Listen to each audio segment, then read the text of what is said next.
covering every county. This is your statewide newscast, Arkansas Today. Good afternoon. I'm Suzanne Bruner. So glad you can join us for Arkansas Today. Right now, we are following developing news out of Saline County. 2 people are dead after an accident along Interstate 30.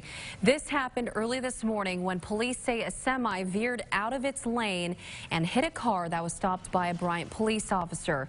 We're told that officer was injured, but is expected to be okay. Police in Mountain Home are investigating the deaths of an elderly couple. Someone found one of the bodies behind a home and called police Tuesday. Later, police found the second body. They have not identified the couple or know how they died. 2 families in Fountain Lake are suffering tragic losses just a few weeks apart. Now both are victims of scam artists. This all started when 15-year-old Trevor Chrisman died in an accident at his house. Well, last month, the family started a Facebook fundraiser to cover funeral costs. But someone tried scamming those who were giving to that cause. And now it's happening again. The AG's office is responding to the scam, and they're telling folks to put donations on a credit card or to send a check. They say these are safer options because you're more likely to get your money back if scammed. You can see more of Leslie Rutledge's tips by finding this story on our website, KARK.com. Powerful storms left parts of Benton County in pieces, and now repair costs are adding up for people who live there. Clarissa Bustamante went to Cave Springs to see how people there are working together.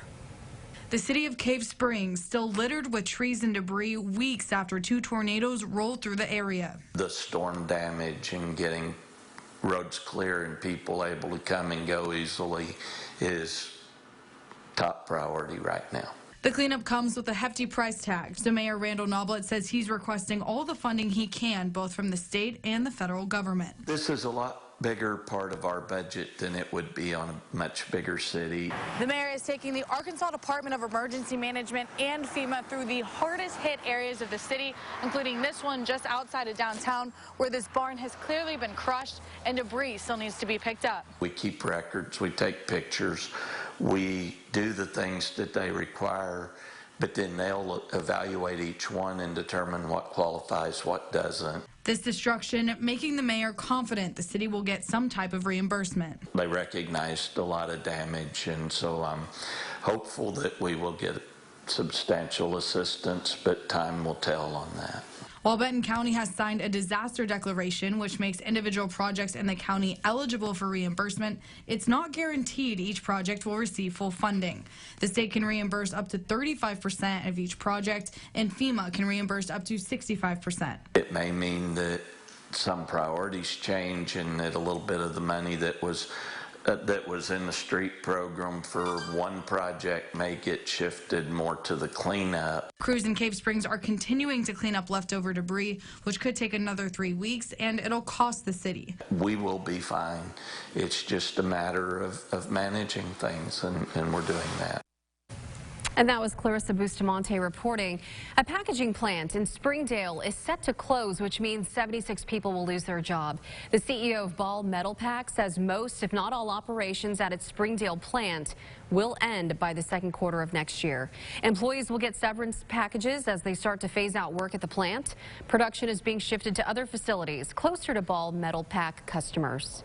The Little Rock Zoo will now be closed twice a week as a result of cuts to the Little Rock City budget. The closures began yesterday, and the zoo will be closed every Tuesday and Wednesday from now until the end of February. The zoo says it chose those days because of slower attendance in the winter.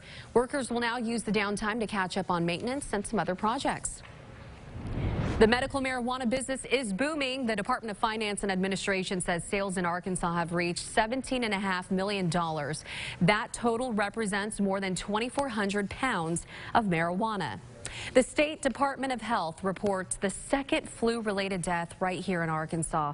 The death was noted in the weekly flu report that ended last Saturday. The first death was reported last week. So far this season, there have been more than 670 positive flu cases in the natural state. A 16-year-old is running for office in the Arkansas House of Representatives. Her name is Allison Dugan, and she's registered to run as an independent for the District 40 House of Rep seat. Despite not meeting the age requirement of 21, but she still hopes she can bring about change. The state can legally battle Allison and stop her from running, but as of right now, she is registered. I'm hoping to be an inspiration to the youth so they acknowledge the fact that, yes, they're young. Yes, they're young, and yes, they don't have 40 years of life experience or 30 years of political experience, but their voices matter. Just like I was walking. The state can legally battle Adelson and stop her from running. Again, she is still registered.